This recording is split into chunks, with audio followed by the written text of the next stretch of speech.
Hey guys, we're going to start with the expository passage for our reading skills. So expository means information. The author is trying to convey a point to us. Okay, so most passages are expository in nature. So please turn to the passage on gift giving in the first practice test issued by the College Board. Okay, so go ahead to the College Board website and download it if you don't have it. What I'd like you to do is try reading it for yourself right now. And if you read through this and afterwards you're like, I know exactly what this passage is about. That was easy, right? You may have excellent reading skills and you don't need to take this course. But if you felt like, I kind of understood it, but it could probably be a little bit better, then please go ahead and really pay attention as I teach you how to read expository passages. Okay, let's take a look. So my method is called the RAC method. You recognize what the topic is. You annotate or underline the important ideas, and then you confirm the main ideas. Now, what do I mean by that? The topic is the area of discussion. Perhaps I'm talking about dogs.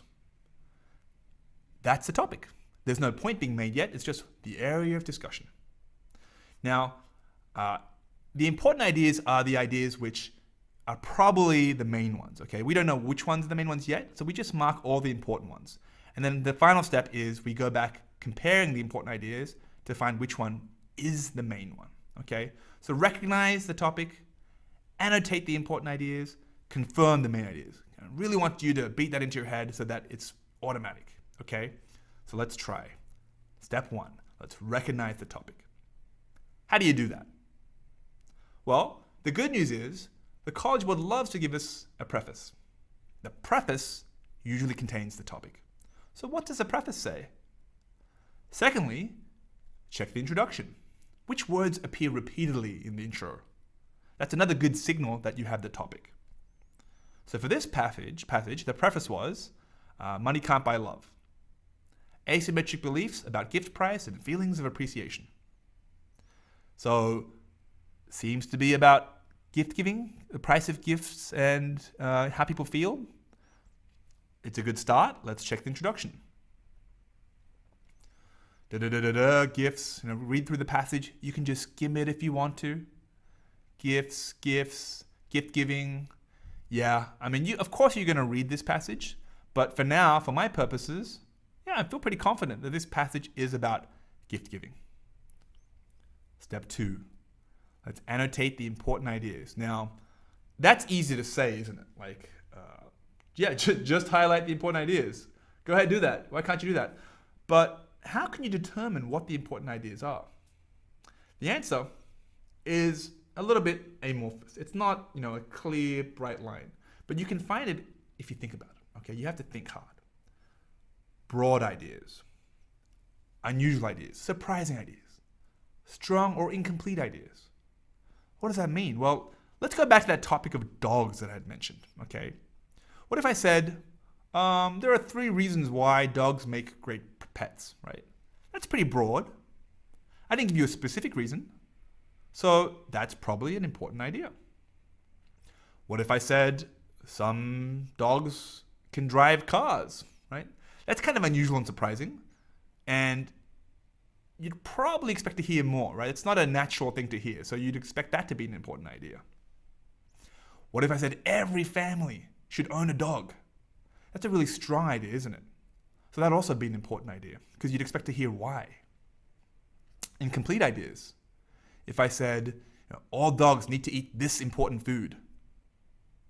Which important food? Can you tell me, please? Again, an important idea. So think about these things as you read, underline them as you go. Also, consider signal words that show contrasts, comparisons, lists, or answer to questions. Whenever you see a however, or a but or a yet, that's a pretty important signal that this is an important idea that the author is trying to convey, okay? So those are our important ideas. Now, guys, I know, it's a lot to take in at once, right? But, just keep thinking broad, unusual. You don't have to memorize it. But as we go through these passages, you're going to see what I mean, and hopefully it'll reinforce, and you'll learn what I'm talking about, okay? So let's go. What do you do next? Confirm the main ideas. Confirm them. I have many different important ideas, But which one of those is the main idea? My favorite trick is to predict what I expect to read next. To go back to that prior example, if I said there are 3 reasons why dogs make the best pets, it's pretty easy to predict that you're going to read 3 reasons why dogs make the best pets, right? If I talked about every person should have a pet dog, it's pretty easy to predict that I'm going to talk about why everyone should have a pet dog. So as you continue reading, and if you find that the passage confirms, right, what you thought, like 3 reasons why everyone should have a pet dog, and you read, and oh, lo and behold, there it is. That's your main idea, okay? If you don't have that necessarily, the last step you can do is find the ideas that connect the paragraph together, right? A main idea for a paragraph is not one sentence that's mentioned one time in a 20-sentence paragraph, right? That one sentence has to be further supported and connected by the other sentences. Okay. There is an important point to make here that will help you guys, and it's this. Specific details, facts, examples, quotes. Guys, this is evidence. It's evidence. Evidence is used to support a point. So if this is evidence, we know that this is not the main idea. It's supporting the main idea.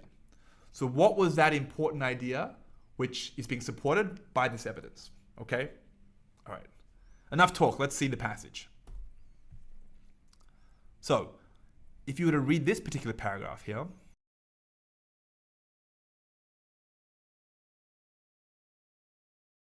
so this is that first paragraph again.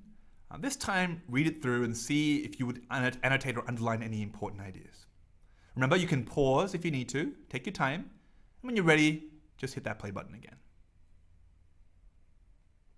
Okay, so as I read this, the first details were super specific, weren't they? That was really just introducing the topic. But now I get to this line here, and I can see it's kind of a sentence that makes me think, right? This frequent experience of gift giving can engender ambivalent feelings in gift givers. So gift feelers can feel ambivalent. Oh, what do you mean? What does that mean? Well, then it goes on to explain it. I'm predicting. Many relish the opportunity to buy gifts because they can build stronger bonds. At the same time, they dread it. So there was that ambivalent feeling. Now, which of those was the main idea? That first one. Because the second 2 points were more specific examples of those ambivalent feelings. Let's continue. Next paragraph. Okay, again, read that for yourself and annotate the important ideas, underline them. Now, what struck out to me was, it began with the description of how anthropologists view gift giving, and it's kind of broad: positive social process, various political, religious. So my prediction would have been that I would read more about this particular idea, but as I continued, it didn't. It said, however, economists, however, offer a less favorable view. Now that's incomplete, isn't it? What is that less favorable view? I don't know. If I were to read though, according to this guy, right, here's an authority, according to this guy, there's this kind of less favorable view. And here's the example of that to further demonstrate that. So as I think about it, was this paragraph about the anthropologists describing these broad ideas? No, it wasn't. It was about this negative view offered by economists. Hence, that, ladies and gentlemen, is my main idea. These sentences support that idea. Let's continue. You're reading, thinking. Now I notice this but up here. There's a big but. There's this, surprising or interesting point. It says we propose a unique psychological explanation for this problem. So unique makes me think this is important. And then I see an although and an indeed, right? Although's a contrast. Indeed's a type of restatement. So it really makes me think I need to focus on these ideas. So again, read these ones carefully. Which of these do you think is the main idea? Now, although I did talk about how people tend to overspend. It's a nice contrast. The rest of the paragraph didn't talk about that so much. In fact, it talked more about this author's research. So to me, it's got something to do with the research. And I'm going to pick this last sentence because it's kind of a summary, isn't it? Indeed. Indeed, we propose this theory. Remember, the author said, I have this unique theory. Indeed, here's my theory. Okay? So indeed, we propose that gift recipients will be less inclined to base their feelings of appreciation on the magnitude of a gift than givers assume. Here is that theory about why people overspend on gifts. Next paragraph. This paragraph, you'll notice, starts with a question.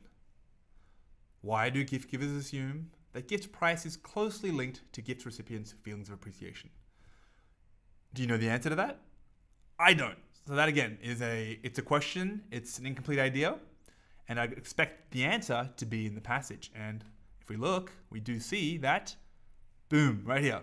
Perhaps givers believe that bigger gifts convey stronger signals of thoughtfulness and consideration. So there's a potential answer to that question. And right away again, I do see an according to. So those are the facts. That's a specific detail that is explaining that idea.